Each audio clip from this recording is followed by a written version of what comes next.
नमस्कार स्टूडेंट्स। आज हम पढ़ेंगे अपनी हिंदी। जैसा कि हम पढ़ रहे थे हिंदी, और हिंदी में हमने स्वरों का वर्गीकरण पढ़ लिया था। अब हमें आज पढ़ना है व्यंजन का वर्गीकरण। स्वर का वर्गीकरण आई होप आप लोगों को बहुत अच्छे से समझ आया होगा। आप लोगों ने रिवाइज भी कर लिया होगा और इसको नोट भी कर लिया होगा। आज से हम पढ़ना शुरू करेंगे व्यंजन का वर्गीकरण। व्यंजन का वर्गीकरण केवल 2 क्लास में खत्म हो जाएगा, एक आज और एक कल। सब संडे की छुट्टी मनाते हैं, लेकिन हमने छुट्टी नहीं मनाई। हमने सोचा कि पढ़ लेते हैं संडे कैसे, जब तक जॉब नहीं लगती तब तक संडे मंडे का कोई मतलब ही नहीं, रहना तो घर में ही है। तो देखा जाए तो रोज छुट्टी, ना देखा जाए तो जब तक सिलेक्शन नहीं होता तब तक कहाँ दिमाग स्थिर रहता है स्टूडेंट्स का ना। तो हम व्यंजन मतलब का वर्गीकरण पढ़े, उससे पहले हम व्यंजन के बारे में जान लें। व्यंजन के बारे में हालांकि पढ़ चुके हैं हम, लेकिन फिर भी एक बार परिभाषा हम दोहरा ले रहे हैं। व्यंजन वह होते हैं जो स्वरों की सहायता से बोले जाने वाले वर्णों को या स्वरों की सहायता से बोले जाने वाले अक्षरों को हम व्यंजन कहते हैं। अब जैसे स्वरों की सहायता कैसी होती है, व्यंजन तो अकेले ही दिख रहे हैं, कौन पकड़े हुआ है इनको, आप लोगों को लग रहा होगा ना कि सहायता कैसे हो रही है। ये तो अकेले ही बैठे हैं बेचारे, इनको कोई सहारा थोड़ी दे रहा है। तो आइए हम देख लेते हैं कि कैसी ये सहायता देते हैं। जब हम इन व्यंजनों को तोड़ेंगे, जैसे हमने का को तोड़ा, ये देखिए जब हमने का को तोड़ा तो का 2 भागों में बटेगा। एक ये का, इसके नीचे हलंत, और ये आ। ये का के नीचे हलंत और आ मिलने के बाद ही का बनता है। ऐसे हमने खा को तोड़ लिया तो खा और इसके नीचे हलंत फिर आ, यानी इसको ना देखिए, आप ये देखिए कि क्या आप क ख ग घ बोलिए। क, जब आप क बोलेंगे तो क वाली जो आवाज है, जो क वाली ध्वनि है, वो थोड़ी देर में खत्म हो जाती है, और जो आखिरी में आवाज निकलती है वो आ की आवाज निकलती है, वो आ की ध्वनि निकलती है। आराम से बोल के देखिए, क। लास्ट में आ है ना, तो बिना आ की सहायता से कोई भी व्यंजन बोला जाना असंभव है। और अगर कोई बोल पाता है तो कृपया हमें भी बताएं, हम भी प्रैक्टिस करेंगे कि कैसे बोला जाता है, ठीक है। तो हमारी परिभाषा क्या हो गई कि स्वर की सहायता से बोले जाने वाले वर्णों को हम क्या कहते हैं, व्यंजन कहते हैं। अब व्यंजन कितने प्रकार के होते हैं, तो व्यंजन 4 प्रकार के होते हैं। व्यंजन का वर्गीकरण हम 4 आधार पर करेंगे। पहला उच्चारण स्थान के आधार पर, दूसरा उच्चारण प्रयत्न के आधार पर। प्रयत्न एक हो जाएगा हमारा आंतरिक प्रयत्न हो जाएगा, और एक हमारा हो जाएगा बाह्य प्रयत्न। देखिए उच्चारण के प्रयत्न के आधार पर 2 हैं, एक हमारा आंतरिक है और एक हमारा क्या है, बाह्य है। ये देखिए, और चौथा है हमारा जीवा के पेशीय तनाव के आधार पर। तो हम पहला देख लेते हैं उच्चारण के आधार पर। मोस्ट कंफ्यूजिंग टॉपिक, इतना कंफ्यूजिंग और ये इतना महान भी है कि इससे परीक्षा में प्रश्न आते ही आते हैं। कहीं से आए ना आए, लेकिन परीक्षा कोई भी हो, कोई भी परीक्षा जहाँ हिंदी है सिलेबस में, वहाँ वर्णमाला से तो प्रश्न आते ही हैं। तो आइए देखते हैं उच्चारण स्थान के आधार पर भी ये 9 प्रकार के होते हैं। पहले व्यंजन का वर्गीकरण 4 आधार पर किया गया है। उच्चारण स्थान के आधार पर, उच्चारण प्रयत्न के आधार पर, उच्चारण प्रयत्न के आधार पर 2 बार, मतलब एक आंतरिक एक बार, फिर चौथा है पेशीय तनाव के आधार पर। अब हम पहला पढ़ते हैं। तो उच्चारण स्थान के आधार पर भी 9 प्रकार के होते हैं। कितने प्रकार के होते हैं, 9 प्रकार के। पहला क्या है, कंठ, तालव्य, मूर्धन्य, वत्स, दंत, काकल, ओष्ठ, दंतोष्ठ और दव्योष्ठ। अब हम ये देखते हैं, आइए हम इसमें समझते हैं। इसमें जब हम समझेंगे तो हमको बहुत आसानी होगी। ये जो क से अंगा तक का की लाइन है, का ख गा घ अंगा, इसको हम का वर्ग पढ़ते हैं। जो च की लाइन है, च छ ज झ ञ, इसको हम चा वर्ग पढ़ते हैं। जो ट की लाइन है, टा ठा डा ढ अण, इसको टा वर्ग पढ़ते हैं। ता था दा धा ना, ता वर्ग पढ़ते हैं। पा फा बा भा मा, पा वर्ग पढ़ते हैं। अब इसको या वर्ग मत पढ़िएगा, ये या वर्ग नहीं होता है, बस ऊपर तक ही होता है, क्योंकि ये का से लेके माँ तक स्पर्शी व्यंजन होते हैं। ये हम सब आगे पढ़ेंगे। अभी देखते हैं कि ये जो क वाली लाइन है, का खा गा घ अंगा, ये बोली कैसे जाती है, तो कंठ से बोली जाती है। कैसे बोल के देखिए, क क, आपको लगेगा कि हमारे कंठ से हवा निकल रही है, हमारे कंठ से आवाज आ रही है। जो चा वाली लाइन है तालू से बोली जाती है। ताला भी इसको कहते हैं, चा छ जा झ ञ, तालु तो समझते हैं ना, ये इसके ऊपर का भाग। और ये टा वाली जो लाइन है, टा ठा डा ढा अड़ा, मूर्धन्य टा टा टा बोले, यानी जो हमारा मुंह है, मुंह का जो ऊपरी वाला भाग होता है उसके जो आगे होता है उसको हम मूर्धन्य कहते हैं। तो टा ठा डा ढा अड़ा, हमारी जो जीभ है टा ठा डा ढा अड़ा बोलते समय ऊपर के आगे वाले भाग में टच होती है। बोल के देखिए, आपको भी पता चलेगा। जो पा वर्ग है हमारा, पा फा बा भा मा, सॉरी ता था दा धा ना, जब हम ता बोलेंगे ता था दा धा ना, तो हमारी जो जीभ है वो हमारे दांतों से टकराती है, दांतों को छू जाती है। बिना दांतों को छुआए ता था दा धा ना बोल के देखिए, बनेगा ना। ना तो मान लीजिए नहीं, ना तो मान लीजिए बोलेंगे आप, लेकिन ता था दा धा ना, ना में थोड़ा सा ही टच होती है, ज्यादा नहीं टच होती। अब जैसे ये पा फा बा भा मा, ये होस्ट की सहायता से बोले जाते हैं। हमारे जो लिप्स होते हैं बिना उनको मतलब मिलाए, कभी पा फा बा भा मा बोल के दिखाए कोई जाने, मतलब ये इनको होस्ट ध्वनि कहा जाता है, होस्ट व्यंजन कहा जाता है। जैसे देखिए पा फा बा भा मा, तो ये होस्ट की सहायता से ही बोले जाते हैं। ये इस प्रकार से ऐसे हुए। अब हम ये देखते हैं कि जो हमारे कंठ, अभी तो हमने बता ही दिया, जो कंठ ध्वनियां है हमारे, जो कंठ व्यंजन है वो हमारे का खा गा घा अंगा क्या है, का खा गा घा अंगा। ताला बे है चा छा जा झा, ये तो चा छा जा झा ये तो है नहीं, ये तालु, और इन्हीं के साथ आ जाते हैं हमारे या और शा। ये या और ये बड़ा वाला शा, ये क्या आ जाते हैं हमारे मतलब ताला बे, चा छा जा झा या शा। जो हमारा मूर्धन्य है वह है टा ठा डाढ़ा अड़ा, और ये षटकोण वाला सा है, जिसको हम लोग खटकोण वाला सा पढ़ते थे पहले, मतलब स्पीड में जो पढ़ते थे ना, मतलब आज भी कई जगह ऐसा पढ़ाया जाता है। का का गा गा टा टा डा डा टा टा टा ना पा भो मा पा यार अलावा सा खा खा, एक खा इधर पढ़ लेते हैं, एक खा इधर पढ़ लेते हैं, सा खा सा ऐसे बोलते हैं। तो जबकि इसको शा बोला जाता है। यह भी हमारा कहाँ आ जाता है, मूर्धन्य में आ जाता है। ये जो वर्ष है, तो वर्ष हमारा ना ला रा और शा, ये हमारा ना हो जाएगा, रा हो जाएगा, ला हो जाएगा, और कौन सा, ये शादा वाला सा। इनको एक में हम मिला देते हैं, इसको इसमें मिलाओ, इसको इसमें मिलाओ, इसको ले जाके इसमें मिला दो, ये क्या हो गए हमारे वर्ष।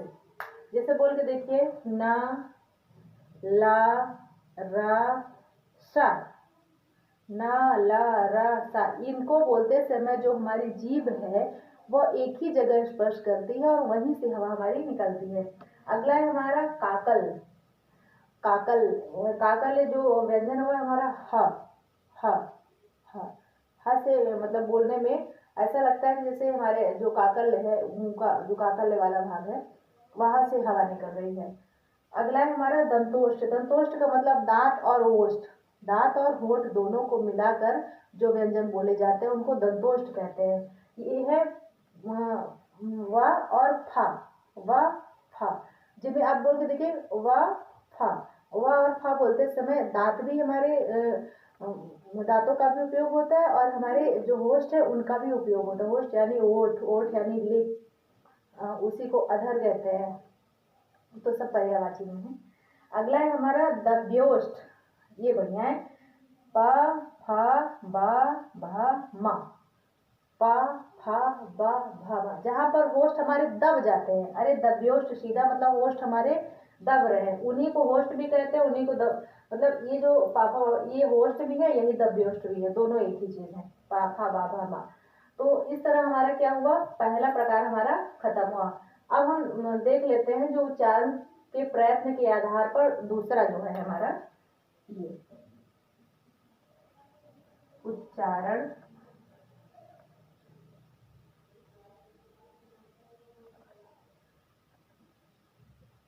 प्रयत्न के आधार पर, जो उच्चारण प्रयत्न के आधार पर है, ये हमारा पहला है आंतरिक वाला। कौन सा, आंतरिक वाला। हम इसके आगे फिर बाह्य वाला पढ़ेंगे ना।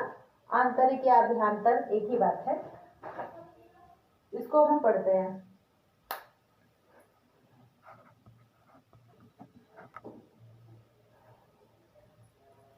तो हम पढ़ रहे हैं फ्रेंड्स उच्चारण का ये जो दूसरा भाग है हमारा, उच्चारण प्रयत्न के आधार पर आंतरिक, यानी जो हमारा आंतरिक प्रयत्न है उसके आधार पर, इसके आधार पर कितने हैं? 8 प्रकार के। स्पर्शी व्यंजन है, स्पर्श संघर्षी है, संघर्षी है, उच्चित है, उद्गित है, पार्श्विक है और आपका अनुनासिक है। हाँ, बस इतने ही तो है, अनुनासिक है। अब हम इसमें से देखिए स्पर्श व्यंजन। स्पर्श व्यंजन अभी हमने इसके पहले जस्ट 5 मिनट पहले आपको पढ़ाया है कि जो का से लेके माँ तक होते हैं, माँ नहीं, ये वाला भाग छोड़कर इनको हम अनुनासिक या नासिक व्यंजन कहते हैं। नासिक, नासिक या अनुनासिक, ठीक, अनुनासिक।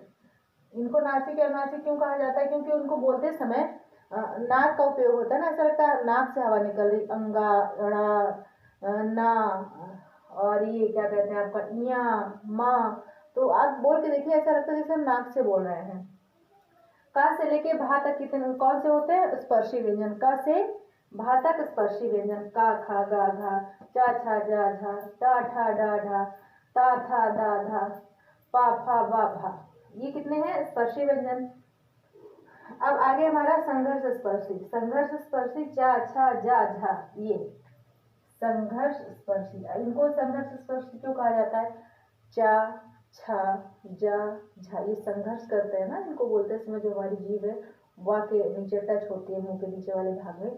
तो संघर्ष किसको कहा जाता है? जो इंसान स्ट्रगल कर रहा होता है या फिर जो अपने जीवन में विपरीत परिस्थितियों का सामना कर रहा होता है, उसी को तो संघर्ष कहते हैं। तो संघर्षी व्यंजन क्या हो जाएंगे हमारे? चा, छा, जा, झा, ञा, ठीक, ये हो जाएंगे। अगला है हमारा संघर्षी व्यंजन। ये संघर्ष स्पर्शी है। संघर्ष स्पर्शी मतलब संघर्ष भी कर रहा है प्लस बोलते समय जीभ हमारी छू भी जा रही है। चा, छा, जा, झा, देखिए आप बोल के देखिए चा, तो जीभ का जो आगे से जो थोड़ा और अंदर वाला भाग है वो ऊपर टच हो रहा है, तो ऐसा लग रहा है चा, छा, जा, झा बोलते समय थोड़ा सा ज्यादा जोर लग रहा है, तो ये संघर्ष स्पर्शी हो जाएगा। अगला है हमारा संघर्षी व्यंजन। सा, तीनों प्रकार के सा संघर्षी है। कितना? तीनों प्रकार के सा संघर्षी है। ये संघर्षी, आप ये समझ लीजिए संघर्ष, आप ये जो संघर्ष करते हैं वो लगभग सबकी परिस्थिति तो एक नहीं होती, सबके संघर्ष एक नहीं होते, लेकिन मानसिक जो होता है उस समय जो मानसिक कष्ट होता है वो लगभग एक सा जैसा होता है। जैसे लगता है ना, पता नहीं संघर्ष के बाद लाइफ कैसी होगी, क्या होगा। संघर्ष के दौरान दुनिया साथ छोड़ देती है, इंसान अकेला रह जाता है। तो जब इंसान अकेला रह जाता है तो उसके मन में बहुत से ख्याल आते हैं, और वह चाहे कोई पैसे के लिए संघर्ष कर रहा हो, चाहे कोई सिलेक्शन के लिए संघर्ष कर रहा हो, संघर्ष चाहे जिस क्षेत्र में किया जाए, लेकिन उस समय मानसिक जो तनाव होता है ना, सबका एक जैसे होता है। तो आप यही समझिए कि जो सा है, जो सोच है, क्या स से सोच, जो सोच हो जाती है हमारी कि हमें सफलता मिलेगी या नहीं मिलेगी, क्या होगा, कैसा होगा। सा से संघर्ष, स से सोच। संघर्ष में सबकी सोच एक जैसी, यानी सारे सा जितने भी सा हैं क में, वो सारे के सारे सा किस में आ जाएंगे? संघर्षी में आ जाएंगे। आई होप आपको कभी नहीं भूलेगा कि जब इंसान संघर्ष कर रहा होता है तो उसकी उन सब में सोच लगभग सबकी एक जैसे हो जाती है। सोच का मतलब मैंने समझाया क्या है, तो सारे सा संघर्षी हो जाएंगे। अब हमारा है पार्श्विक और लुंठित। पार्श्विक और लुंठित, आप ये चीज देखिए, ये जो पार्श्विक लिखा है ना, ये पार्श्विक में र की मात्रा निकल, मतलब र की आवाज आ रही है, और ये जो लुंठित है इसमें ला की आ रही है। तो पार्श्विक क्या हो जाएगा, लुंठित क्या हो जाएगा। यहाँ पर थोड़ा सा हम समझ लेते हैं। जैसे देखिए, ये पार्श्विक लिख गया, ये लिख गया हमारा लुंठित। कितना अच्छा होता ना कि पार्श्विक वाले में रा जैसी मात्रा निकल रही है, रा की ध्वनि आ रही है, तो इसमें रा हो जाता, और लुंठित वाले में ला से लुंठित, ला से हम ला पढ़ लेते। लेकिन इसका जस्ट अपोजिट है, जो पार्श्विक वाला है, पार्श्विक में आ जाएगा आपका ला, और लुंठित में आ जाएगा आपका रा। इसका जस्ट अपोजिट हो गया। काश एकदम यही चीज मिल जाता तो बहुत आसानी होती, हालांकि अभी नहीं भूलेगा, अपोजिट इतना याद रखेगा। अगला है हमारा उच्छिष्ट व्यंजन। कौन सा? उच्छिष्ट व्यंजन, या इसी को दुर्गुण व्यंजन भी कहते हैं। ड़ा और ढा, जो सड़क लिखते हैं हम ना, जैसे हमने ये सड़क लिखी, ये सड़क वाला जो उड़ा है, ये जैसे हमने लिखा पढ़ना, क्या पढ़ना, तो पढ़ना वाला जो ढा है, ये ड़ा और ढा क्या हो जाएंगे? उच्छिष्ट या दुर्गुण व्यंजन। अगला है हमारा अंतस्थ या अर्ध स्वर। अंतस्थ या अर्धस्वर व्यंजन। तो य व अंतस्थ क्या, आप देखिए य और व को बोलते समय ऐसा लगेगा ना य व कि हम अंदर ही बोल रहे हैं अंदर ही ऐसा लगता है ना कि अंदर जोर लग रहा है मुंह के। ये जो है अनुनासिक, अनुनासिक मतलब अभी मैंने पहले ही बताया कि जो अंगा इयाड़ा ना मा है ये कितने हैं, 5 है, तो इनकी संख्या 5 है। अनुनासिक, अनुनासिक क्योंकि इनको बोलते समय ऐसा लग रहा है जैसे हम हमारी आवाज़ जो है ना नाक से निकल रही, अंगा, बिना नाक का उपयोग किए अंगा नहीं बोला जा सकता, तो इसीलिए इसको अनुनासिक कहते हैं। अब हमारे ये जो उच्चारण के स्थान पर जो वर्गीकरण वो खत्म हुआ, दूसरा खत्म हुआ उच्चारण के प्रयत्न के आधार पर आंतरिक। आंतरिक में कितने हैं, स्पर्शी हैं, संघर्ष स्पर्शी हैं, संघर्षी व्यंजन, सॉरी स्पर्श व्यंजन, संघर्ष स्पर्शी और संघर्षी व्यंजन है, लुंठित है, उच्छित है, पार्श्विक है, अनुनासिक है। इतने व्यंजन है हमारे, यानी टोटल 8 प्रकार के हैं। तो आई होप कि आप लोगों को दोनों प्रकार के वर्गीकरण समझ आए होंगे। आज हमने 2 पढ़ लिया है, कल हम 2 पढ़ के खत्म कर लेंगे, यानी कल हमारा व्यंजन का वर्गीकरण खत्म हो जाएगा।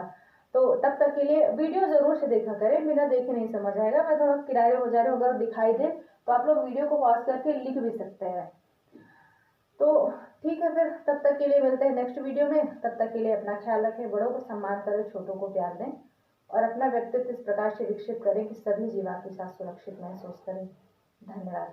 Take care and share like please.